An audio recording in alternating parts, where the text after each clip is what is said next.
All right, and for more on this matter, we're now joined by Ndabezinhle Sibiya. He is the KZN Transport Department Spokesperson, and he joins us now via our video link. Ndabezinhle, thank you so much for your time this evening here on SABC News. I mean, what is your reaction as a department when it comes to this taxi strike that you are basically being blamed for?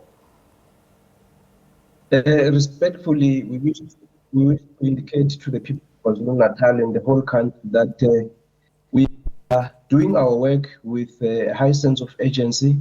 We are committed to provide, services to the people of KwaZulu-Natal, with speed. That is why the MEC for Transport and Human Settlements, Siboniso Duma, a couple of weeks ago, he met with the Durban Long Distance Taxi Association to discuss some of the issues that you are actually, highlighting. And there was a team that was established, comprising of members of the association, as well as officials from the Department of Transport. That team, was given a mandate to deal with the issues that, they had raised. The issue of permits, according to our records, which are audited by the Auditor General of, South Africa, we can indicate to the people of KwaZulu-Natal and South Africa that look, there are permits that have not been collected. That is why sometime in October we issued a gazette requesting, taxi operators, taxi drivers, taxi owners to come and fetch, those permits. We can also state that, we have about 5,000 permits that have not been collected. We placed adverts in various newspapers requesting, taxi operators, taxi owners to come and fetch those permits. So what we are saying at the same time is that, it is in the interest of the people of KwaZulu-Natal. It is in the interest of the taxi operators to, comply with the laws of the country. That is why when the team that was established to deal with the permits, the permits as well as the impounding of cars, when they approached the magistrates' courts, they were advised that, look, it's the matter that is before, the courts. So the MEC for Transport, Siboniso Duma, he's an executive. As you know, there are three arms of the state. We've got the judiciary, we've got parliament, then we've got the executive. The MEC, unfortunately, he cannot interfere with the work of the judiciary. That is where we are, and also we need to indicate that there are honest taxi operators who are conducting the MEC, requesting him to protect them because they are conducting their businesses with a high level of honesty. They are complying with the laws of the country, and they want to ferry commuters and take them to various destinations in KwaZulu-Natal. But unfortunately, the taxi, strike that took place yesterday and today, it has really, disrupted them. And I mean, you are saying that, well, the permits are there, they need to be collected. What do you think warranted this? Do you think that perhaps there was a communication problem? Because you are saying that you've even gone as far as advertising this in newspapers. Well, we've got no reason to lie. MEC Siboniso Duma is a leader who grew up in the township. He's a leader who grew up in deep rural areas. He has used taxis, and he regards the taxi operators as his fathers, as his uncles, his brothers. He talks to them now and again. And that is why he has exercised maximum restraint. He has requested them to conduct the work, with a high level of mutual respect. He is, respecting them.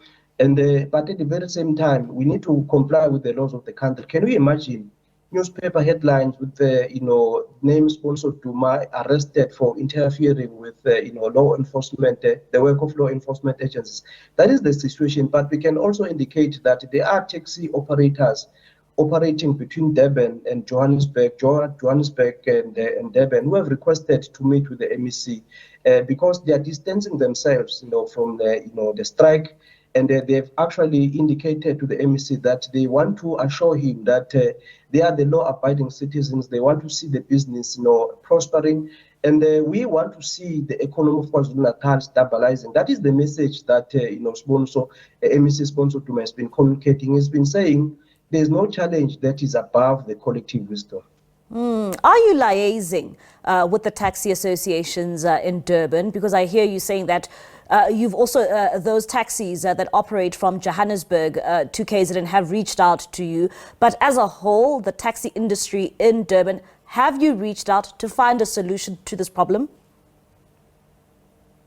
Well, the MEC is a leader who believes in accountability. He's a leader who believes in ongoing interaction with all stakeholders.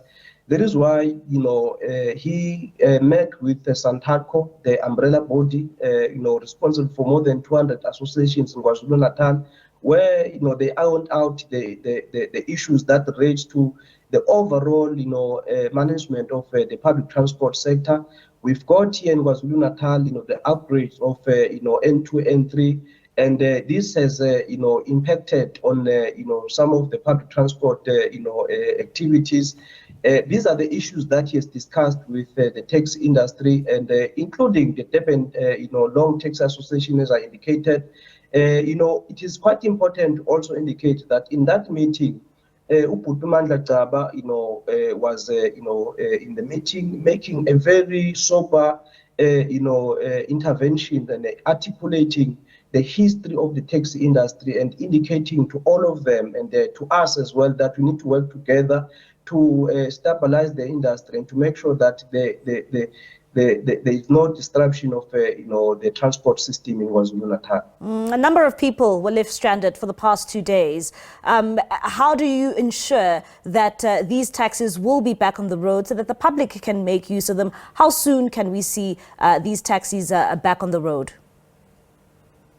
Well, the issue that one needs to emphasize, as dictated by MEC Siboni Soduma, is that number one, when you talk about permits, they agreed as leaders in the taxi industry, together with the MEC as the executive authority, that the window period of putting in applications is open, so anybody can just go in and apply for a permit. It is a decision of a meeting. It was a collective decision. Number two, when you talk about the application for permits, that process has been decentralized to ensure that taxi operators in far-flung areas are able to apply for taxi permit.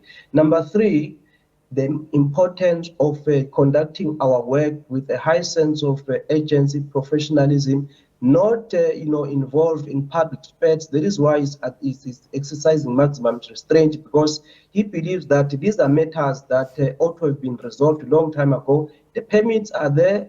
All what is required is for the taxi operator to come with a PRPD or of the driver of a minibus taxi, the certificate of roadworthiness of the vehicle, the logbook, as well as the rank permit from the municipality. Once the taxi operator produces those documents, the permit is issued straight away. We've got 5,000 permits that are waiting for them in the system. The system is audited by the Auditor General. If you look at our annual performance plan, which is presented in the legislature, the target is to issue all these permits. And when they are sitting in our system, if at the end of the year we don't get a clean audit, it is because of the taxi operators who are refusing to come and collect their permits. Ndabezinhle, thank you so much for your time. That is Ndabezinhle Sibiya, KZN Transport Department Spokesperson, saying the permits are there. All the taxi drivers need to do is to bring the necessary documents, and those permits will then be issued.